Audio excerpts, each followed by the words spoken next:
औज़ुबिल्लाहि मिनश्शैतानिर्रजीम बिस्मिल्लाहिर्रहमानिर्रहीम।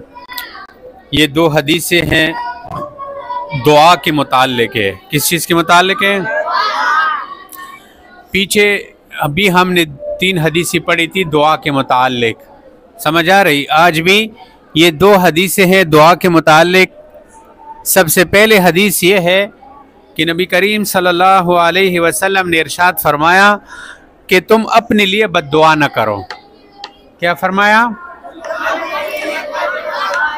बाज़ दफ़ा आदमी तंग हो जाता है, मसलन बीमार हो जाता है, बीमारी से ठीक नहीं होता तो अपने लिए बद्दुआ करना शुरू कर देते हैं, या अल्लाह बस मुझे मार दे, मुझे बस ख़त्म कर दे। ना ना ना ना, उस बीमारी में अल्लाह पाक तुम्हें अजर दे रहा है, सवाब दे रहा है, समझ आ रही है? तो अपने लिए कभी भी बद्दुआ मत किया करो, अपने लिए दुआ किया करो, समझ आ रही है? दूसरा क्या इरशाद फरमाया कि अपने औलाद के लिए बद्दुआ न करो। बाज़ दफ़ा आदमी अपनी औलाद से तंग हो जाता है, या अल्लाह इसको ख़त्म कर दे, इसको मार दे, इसको हलाक कर दे, तो उस वक्त वो दुआ कबूल नहीं होती, उस वक्त तो जो है पता नहीं चलता। और ये दुआ बाज़ दफ़ा कबूलियत का वक़्त होता है और ये दुआ कबूल हो जाती है। फिर उस जवान बेटा मर गया, मेरा तो जवान पुत्र मर गया, बेटा मर गया, फिर रोते फिरते हैं, फिर जो है रोते हैं कि मेरा तो जवान बेटा मर गया। क्यों बद्दुआ किया था तुमने? तो अपने औलाद के लिए भी बद्दुआ मत करो। इसी तरह क्या फरमाया कि अपने माल के लिए बद्दुआ मत करो। जो तुम्हारा माल है, असबाब है, दौलत है, गाड़ी है, जो कुछ तुम्हारा दौलत है उसके लिए भी बद्दुआ मत करो। मसलन अल्लाह पाक ने तुम्हें गाड़ी दी है, अच्छी भली गाड़ी है, थोड़ी सी ख़राब हो गई और आप तंग हो गए, आपने बद्दुआ दी, अल्लाह पाक ने ले लिया, बस फिर तुम गाड़ी के लिए तरसोगे, गाड़ी के लिए फिर परेशान होंगे। तुमने खुद तो बद्दुआ किया, हाँ? इसीलिए जो है तुम्हारे पास दौलत है तो दौलत के लिए जो है बद्दुआ कर दिया और आप फ़कीर बन गए तो फिर लोगों से मांगते फिरोगे, हाँ? तो जो कुछ माल दौलत अल्लाह ताला ने दिया है उसके लिए भी बद्दुआ मत किया करो। आगे क्या इरशाद फरमाया? कहीं तुम्हें अल्लाह की तरफ से वो साअत, वो वक़्त हासिल ना हो जाए जिसमें अल्लाह ताला हर सवाल पूरा करता है और फिर बद्दुआ कबूल हो जाएगी। समझ आ गई बात की? ऐसा ना हो कि तुम जिस वक्त बद्दुआ कर रहे हो और उस वक़्त वो वक़्त ऐसा हो कि जिसमें अल्लाह पाक दुआ कबूल करता हो और आपने इधर कह दिया कि अल्लाह मुझे हलाक कर दे, मेरे औलाद को बर्बाद कर दे, मेरे माल और असबाब को तबाह कर दे, और उधर वो वक़्त ऐसा था कि उसमें अल्लाह पाक दुआएं कबूल करता था, उधर से दुआ कबूल हो गई, बस तुम्हारा बेड़ा गर्क हो गया। फिर क्या करोगे? फिर रोओगे, फिर पछताओगे कि हाय मैंने क्यों बद्दुआ किया। तो अपने लिए बद्दुआ नहीं करना। एक ये हदीस समझ आ गई? इस हदीस की किस किस को समझ आया? इस हदीस में क्या फरमाया कि अपने लिए, दूसरा क्या फरमाया? अपनी औलाद के लिए बद्दुआ, तीसरा अपने माल के लिए बद्दुआ मत करो। जो कुछ भी परेशानी तुम्हारे ऊपर आए, औलाद के ऊपर, तुम्हारे ऊपर, माल के ऊपर, असबाब के ऊपर, तो उसमें बद्दुआ नहीं करने, उसमें अल्लाह पाक से आसानी मांगो। मसलन तुम बीमार हो गया, बहुत सख्त दर्द हो गए, बहुत सख्त परेशानी हो गई, बहुत सख्त तकलीफ पहुंच गया जिस्मानी, तुम अल्लाह पाक से यूँ सवाल करो ना, या अल्लाह मुझे ठीक कर दे, मुझे शिफा दे दे, मुझे सेहत दे दे, या अल्लाह ये मुझको जो गम लाहिक हुआ है इस गम को दूर कर दे। समझ आ रही है? तो एक इस बात का जो है ख्याल रखो। दूसरी हदीस, क़ाल नबी सल्लल्लाहु अलैहि वसल्लम उदउल्लाह व अंतुम मुक़िनून बिल इजाबति वअलमु अन्नल्लाह ला यस्तजीबु दुआअन मिन क़ल्बिन गाफ़िलिन लाहिन। ये एक दुआ के मुतालिक नबी अलैहिस्सलाम ने बहुत ज़बरदस्त तरीका हमें बताया कि तुम्हारी दुआ कैसे कबूल हो, तुम्हारी दुआ कबूल कैसे हो जाए, इसके लिए क्या करना चाहिए। हर एक बंदा चाहते हैं ना कि मेरी दुआ क्या हो जाए, चाहते हैं ना? कौन कौन चाहते हैं कि मेरी दुआ कबूल हो, कि मैं जो दुआ मांगू अल्लाह कबूल करे। इसके लिए इस हदीस में, मेरे तरफ देखो, बस हाथ नीचे करो, इस हदीस में 2 बातें बताई गई। क्या फरमाया? नबी करीम सल्लल्लाहु अलैहि वसल्लम ने फरमाया तुम कबूलियत दुआ का यकीन करती हुई अल्लाह से दुआ मांगो। एक बात कि जब दुआ मांगो तो क्या यकीन रखो कि मेरी दुआ अल्लाह पाक कबूल फरमाएगा इंशाअल्लाह। एक। दूसरा क्या फरमाया कि याद रखो अल्लाह ताला गाफिल और खेलने वाले दिल की दुआ कबूल नहीं करता। ये खेलने वाला दिल, गाफिल दिल, इससे कौन सा दिल मुराद है?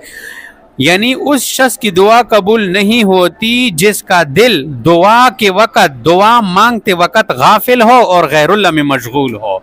ये दुआ मांग रहा है और इसका दिल गाफिल है। ये दुआ मांग रहा है और इसका जो है दिल क्या है?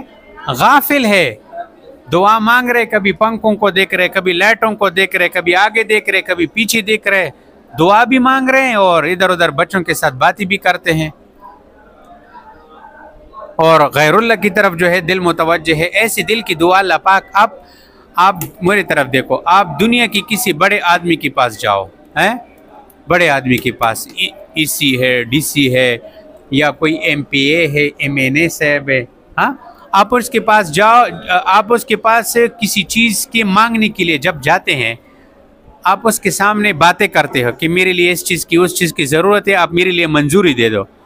और उस चीज़ को मांगते वक़्त अगर आप पीछे देख रहे हैं, ऊपर देख रहे हैं और उससे आप चीज़ भी मांग रहे हैं, तो वो क्या करेगा? वो दे देगा चीज़? नहीं देगा।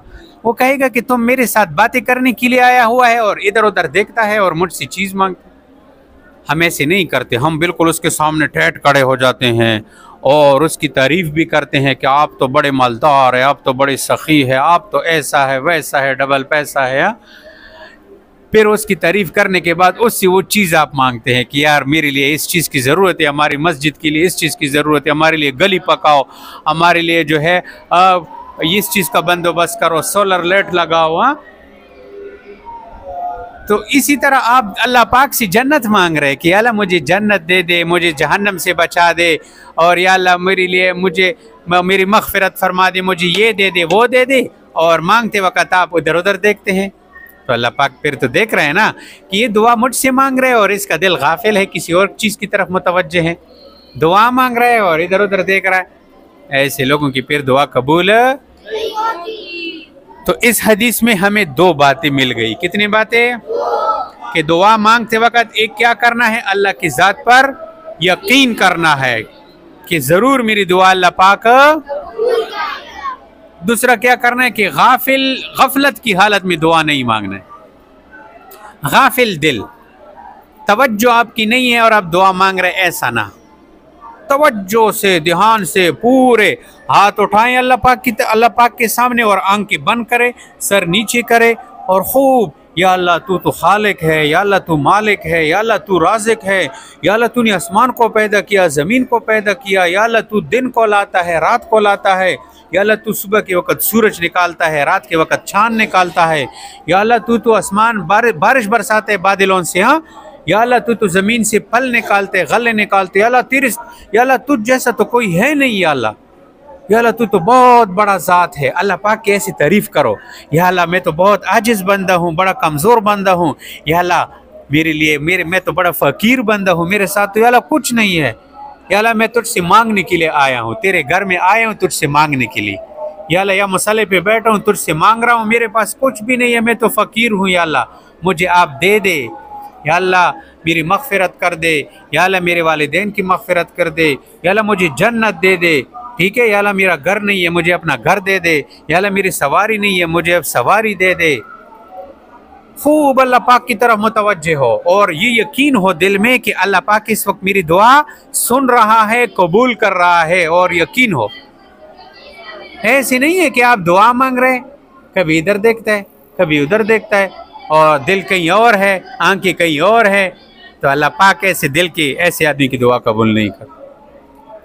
गुनाह हो जाए आपसे तो फिर भी इस तरह करो कि अल्लाह के सामने बैठ जाओ और खूब जो है आंखें नीचे करो और अल्लाह पाक से माफ़ी मांगो कि अल्लाह तू तो बहुत रहीम ज़ात है, अल्लाह तू तो बहुत करीम ज़ात है, या अल्लाह तुझसे तो कोई अपने गुनाहों पर माफ़ी मांगे तो उसको माफ़ करता है, या अल्लाह मुझसे तो फ़लाना गुनाह हुआ था, मैंने फ़लाने को मारा था, मैंने फ़लाने को गाली दी थी, मैंने वालिदैन को नाराज़ किया था, या अल्लाह मुझसे ये गुनाह हुई है, या अल्लाह मैं आपसे माफ़ी मांगता हूँ, मुझे माफ़ कर दे, या अल्लाह मेरे ऊपर आज़ाब मुसल्लत न कर दे, या अल्लाह मुझे माफ़ कर दे।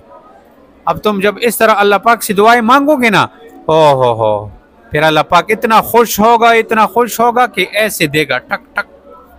हाँ, अल्लाह पाक कुरान में फरमाते हैं कि उदऊनी अस्तजिब लकुम, मुझसे दुआएं मांगो मांगो मांगो, मैं कबूल करता हूँ। अब बात आ गई, समझ आ गई नहीं इतनी बातों की? बस आज 2 हदीस काफ़ी है, इसको याद रखो, इस पर अमल करो।